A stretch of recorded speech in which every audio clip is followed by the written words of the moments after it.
Hey guys, I'm Mr. Corbin. And I'm Mr. Campbell. And we're back with you with tines and blinds for another segment on some deer hunting. So we're kind of getting close to it here, aren't we, Mr. Campbell? That's right. We're in a little bow season. We're doing a little crossbow hunting. Had muzzleloader season. So we're going to talk today about aging deer on the hoof. And so why is this important to us? And explain to our students what we're actually talking about.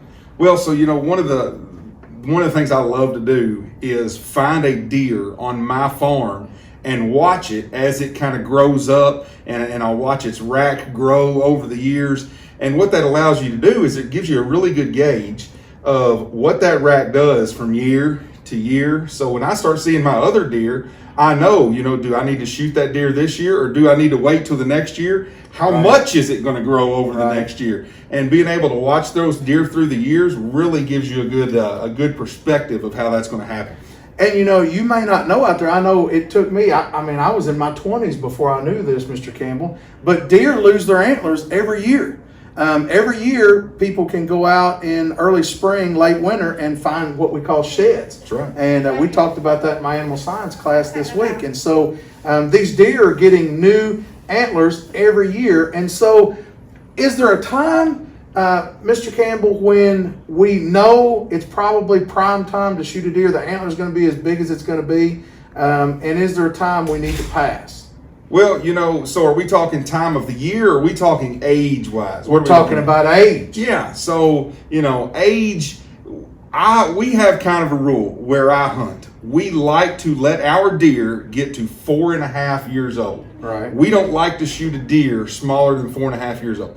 The only time that might happen is maybe it's a deer that we know is hanging out on another property. We don't see that deer, and we have in the past taken a 3.5-year-old deer that we know if we don't take him right now, might be the last time we ever see him. Right. But for our hunting and our rules on our property, we like to wait until they get at least 4.5 years old. So it's important to be able to look at a deer from the stand or from the blind and be able to tell approximately how old it is. Absolutely. Now, the biologists tell me there's only one way to actually age a deer, and that is by how ground down their teeth are. So yes. Obviously a deer's not going to stand still for us long enough to check their teeth. And so we've got to have some measurements from the stand or from the blind on the hoof, we say, yes. Of how an age of a deer is. And so what is it that we look for? And I know we've got some examples up here. What is it that we look for to see if a deer is past its prime,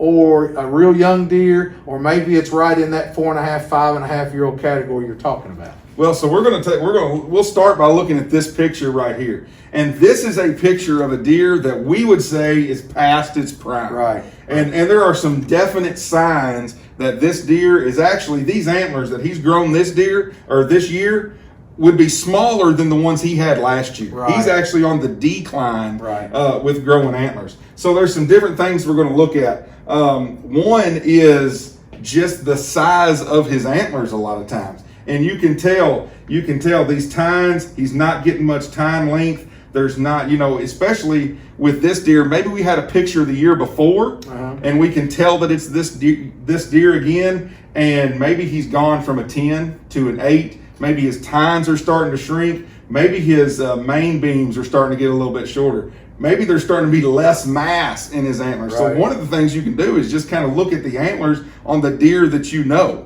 So what other kind of things do you look at? Well, antler growth, if you look at it from year to year on your cameras, I think that's a good one. But if I'm just seeing a deer for the first time and I'm trying to gauge how old he is, there's two things I look for. I look at the brisket, and the brisket is this part right here, kind of like his chest, right there between his two front legs. How much sag does he have in his brisket? Because if there's a lot of sag, he's going to be an older deer, 7.5, 8.5-year-old deer maybe. And then the other thing I look at is the sag in his back and the pot belly. You see this deer's kind of got a little pot belly right here, and you can't see this one real good from a side shot, but he's probably got a real sagging back. And so if you see those things, you're probably going to know that you're dealing with a 7.5 or 8.5-year-old deer, maybe even older, like you said, depending on what the antler growth has been if you've seen it down through the years. Absolutely. So, one of the things that we talk about on my farm is what do we do with a deer that gets this age? and we might see this deer, have it on camera, and be able to really pattern this deer, and we know where it's going to be. So what do we do with this deer? A lot of times, this is one of the ones that we're trying to get out of the herd. Right. And if you watch a lot of the major hunting shows, they'll call this a management buck. That's right. They'll say this buck needs to be gone. He's past his prime. Or even a buck that's a 4.5-year-old, 3.5-year-old, but they've seen it for the last few years and the antlers aren't getting any bigger as it gets older. So a management buck gets it out of the herd, so he's not doing the majority of the breeding with the does. Well, what about a young deer, Mr. Campbell? Do you have a picture of a young deer? So let's look at a young deer. Big differences from this deer. You can look at just body size, like we said, talking about the brisket, talking about this pot belly, you get a little bit of a sway back. And then you go to this deer, and you don't hardly see any of this. Right. The face on the deer just looks younger. Right. He looks like a younger deer, just like you would see a person, and their face looks younger. Right. And then you look at me and Mr. Corbin, we look older. So, but you look at this deer, and it just looks younger. And you start to see he's got these nice broad shoulders. Doesn't really have any sag down here in the brisket.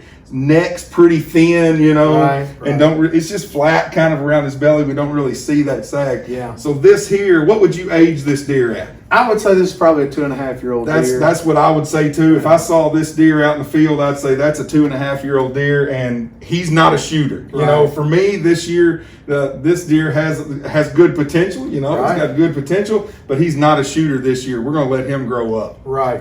Now, what about a deer in that 4.5 to 6.5-year-old category in his prime? That's kind of what I'm looking for when I want to find what you talk about as a shooter. Do you have a picture of one of those? Absolutely. So this right here is what we would consider, this is what I'm looking for when I go to the woods. Now you're starting to see some of those same signs that you see in a little bit more mature deer. You're getting that little sag right there, and his brisket's kind of filling out. Real thick. Oh yeah, got that thick neck. That's one of the things, and you'll see deer as the year progresses. That neck will swell up once it gets into the rut. Right. And the rut is when the bucks are actually running around chasing does. It's breeding time of the year. Right. You'll see that neck swell up.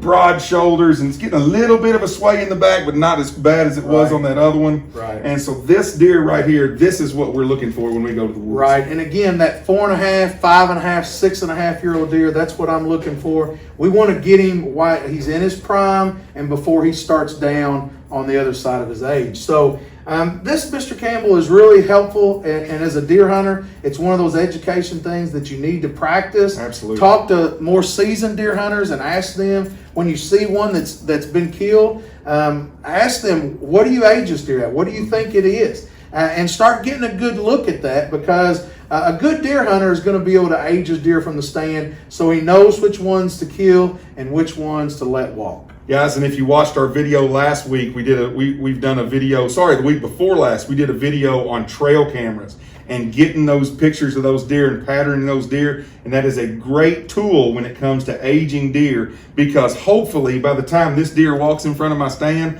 I've had him on camera 3 or 4 times, and I've been able to sit there and look at that picture and pick out some of these signs where I know how old this deer is. And that way, if it's a quick decision in the field, my mind's made up before he even walks out. And when I see this guy coming, I know he's a shooter. And that's a really smart thing, and that's what smart deer hunters do. And so we hope that this helps you guys. We're glad that you're tuning in to Tines and Blinds. And I can tell you, we love the outdoors and we love deer hunting. I know Mr. Campbell does just as much as I do. And so, Mr. Campbell, I hope you get to do some hunting this weekend. Come back with a big deer story for us for the next time on camera, okay? Hopefully have big deer stories and big deer pictures. That's what I'm looking for. For Mr. Campbell, I'm Mr. Corbin, and we'll see you next time on Tines and Blinds. See you guys.